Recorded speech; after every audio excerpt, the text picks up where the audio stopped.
Olá, estamos de volta com a correção ao vivo do segundo dia da segunda fase da FUVEST com os professores do curso Objetivo. Estamos agora com o professor Eduardo Brito, professor de Geografia do curso Objetivo, vai falar um pouquinho com a gente sobre as questões de Geografia dessa prova. Lembrando aos internautas que podem comentar no Facebook, podem trazer suas dúvidas, seus comentários. A gente está acompanhando aqui e eu repasso ao professor tudo o que acontecer. Boa noite, professor. Boa noite, Vitor. Boa noite aos internautas. Aqueles que nos acompanham pela Rede Mundial de Computadores. E aí, professor, prova mais difícil, mais fácil que no ano passado? Qual que é a impressão? Muito bem, Vitor. Uma prova, como sempre, prova FUVEST. Né? A FUVEST, o aluno que pretende ingressar numa das maiores universidades do mundo, né, da América Latina, não é aquele qualquer aluno. É aquele aluno que tem que estar preparado, aquele aluno que tem que saber interpretar gráficos, tabelas, mapas, textos interessantes, está conectado com os conceitos clássicos de geografia, de história, química, física, biologia, tem que ter uma leitura em dia, uma leitura bem apurada.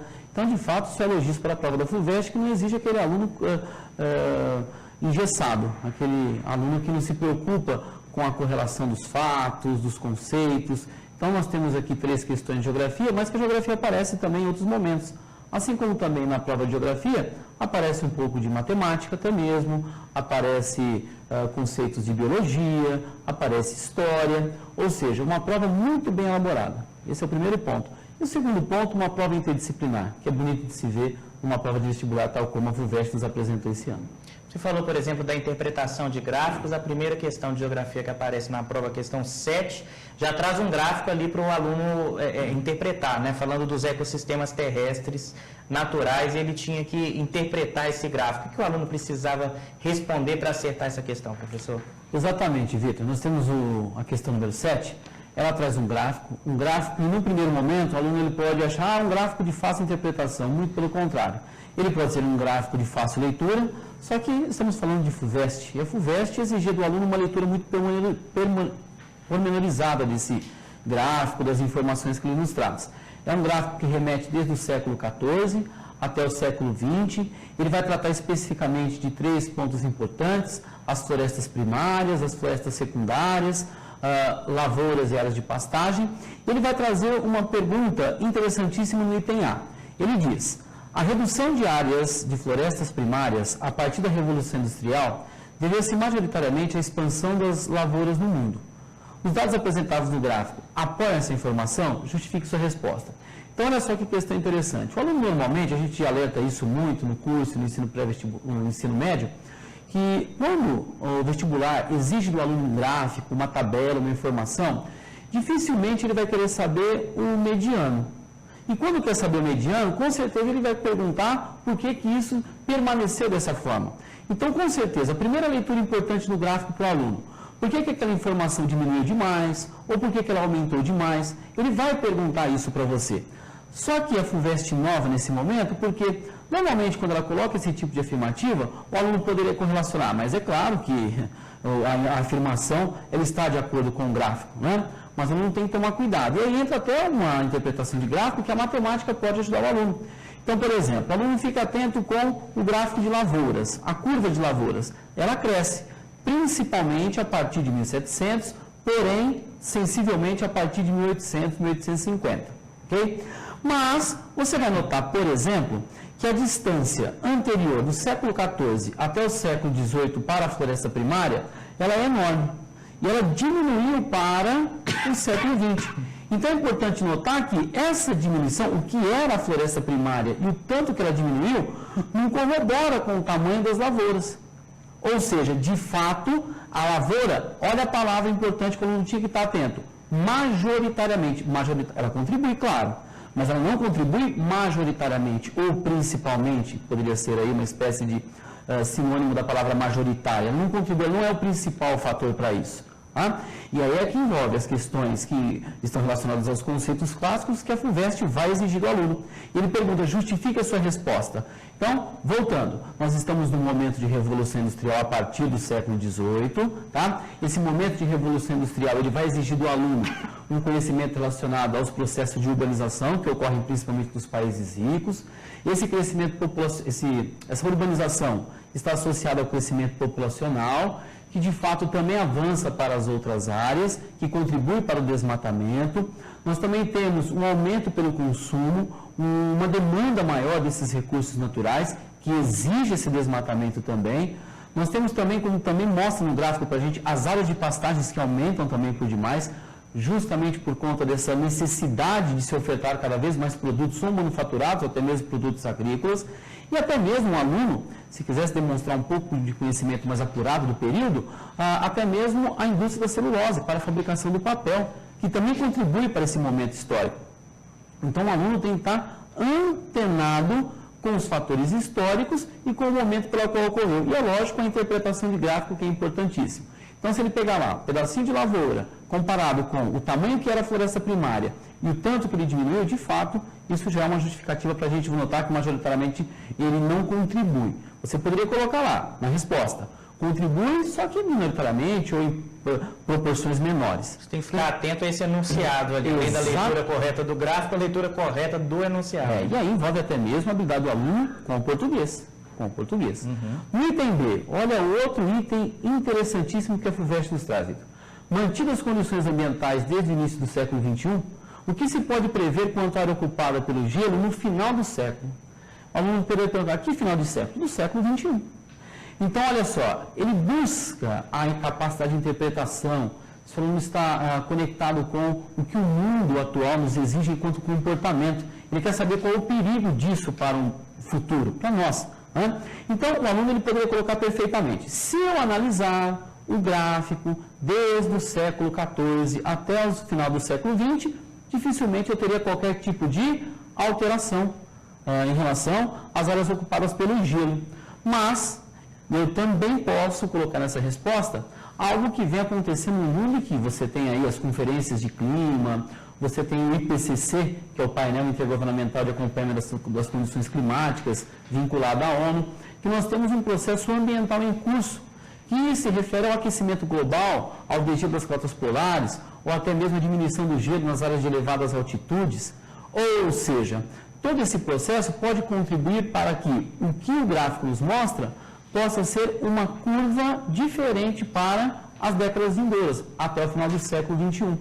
Então, o aluno poderia também, e deveria, claro, indicar na sua resposta que o advento do aquecimento global, inclusive evidenciado pelo IPCC, pode mudar, então, o gráfico apresentado até aqui. Então, quer dizer, ele foge daquele tradicionalismo, daquelas respostas clássicas e tradicionais. Exige do aluno essa nova postura, até mesmo, de compreender as condições ambientais do passado, do presente e o que poderá ser para o futuro. Nesse caso, então, a depender da justificativa, essa pergunta admitia duas frentes de resposta? Ele poderia apostar na estabilidade, justificando o porquê disso, ou apostar numa diminuição dessa camada de gelo e justificando com esse contexto das mudanças climáticas? Eu não acredito na dupla resposta. O aluno, na minha opinião, ele tinha que fazer as duas observações. Ok. Dizer que ele está sabendo interpretar, só que ele também está antenado com as questões ambientais atuais, de que isso pode vir a interferir na mudança desse gráfico. Ele apresentar os cenários possíveis. Exatamente, porque é o que ele nos exige, né? É o que a questão exige. Legal. Aí nós temos também a questão 8, né, professor? Tratou do Brexit, que foi um tema que tomou boa parte do noticiário internacional no ano passado, conectando ali com um pouco de conhecimento geográfico e até histórico também. O que o aluno precisava responder ali nos itens A e B para acertar essa questão? Muito bem, Vitor. Um tema excelente, que a gente tem comentado muito isso durante as aulas. O aluno tem que estar acompanhando os noticiários, o aluno tem que estar atento à União Europeia e às suas mudanças, a questão da globalização.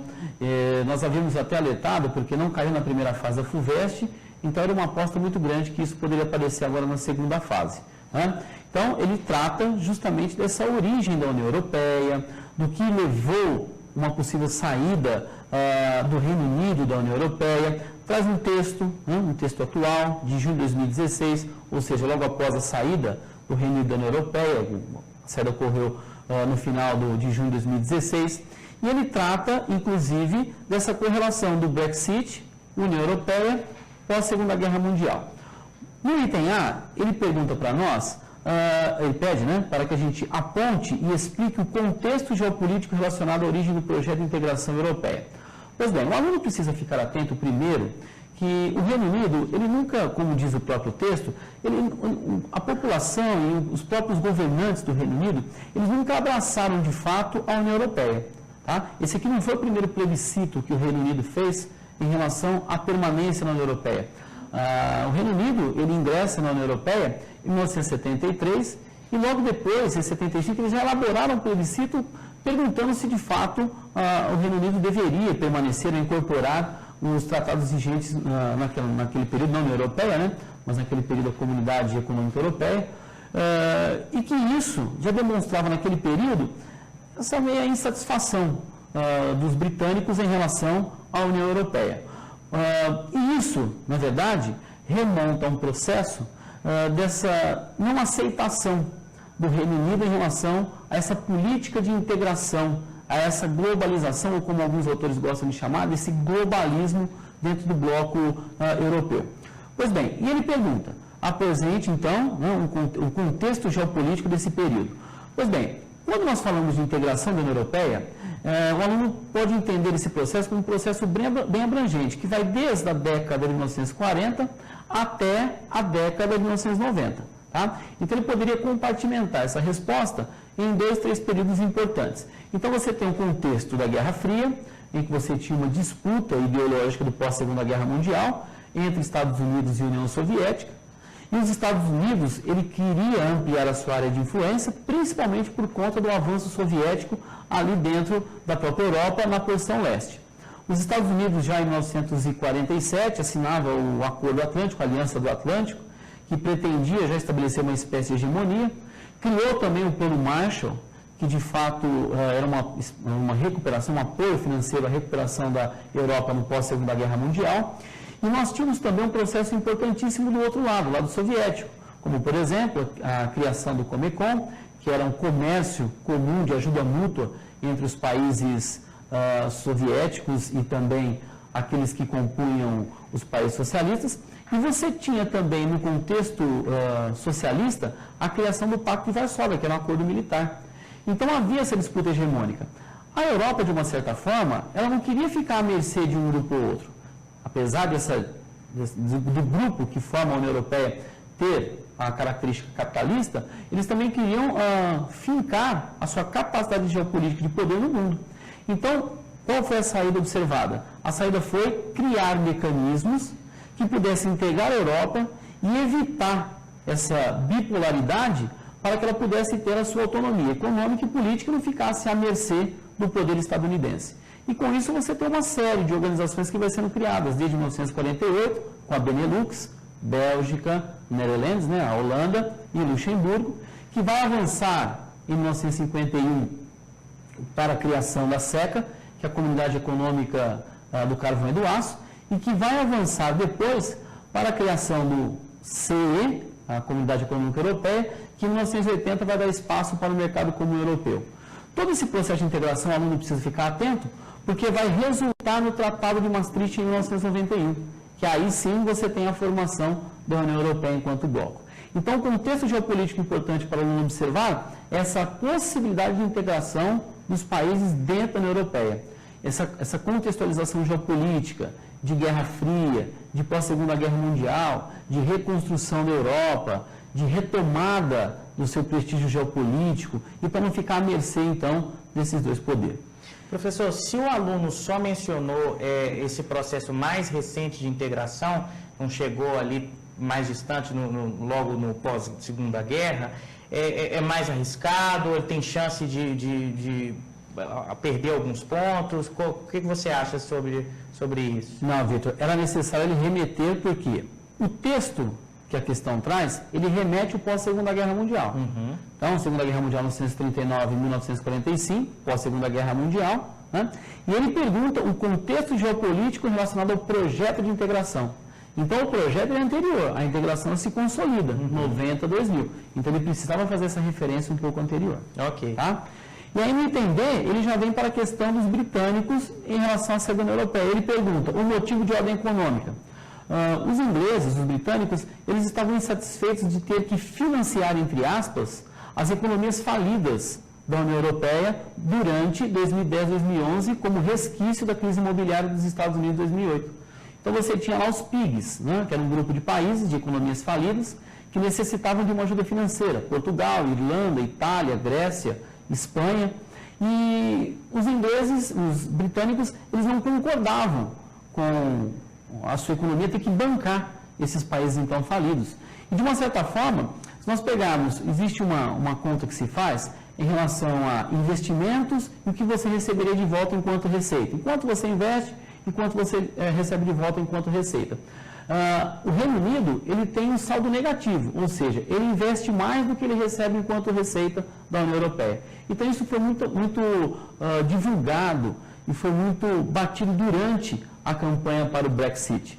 Já um fator de ordem social, e esse aí acendeu muito a discussão dentro do Reino Unido, foi justamente a política migratória adotada pela União Europeia. A União Europeia existe lá o acordo Schengen, que é um acordo de livre circulação das pessoas pelos países que compõem o bloco, e o Reino Unido não estava mais de acordo com essa política de aceitação aos refugiados e aos imigrantes, vindos principalmente da África, vindos principalmente do Oriente Médio, em especial a Síria. Então, eles eram totalmente contra essa política e exigiam essa reformulação dessa política migratória que eles não estavam de acordo. Não havendo uma sinalização desse tipo, então isso foi também muito utilizado na campanha para o Brexit durante o período de escolha da população britânica para a sua permanência ou não na União Europeia. Legal.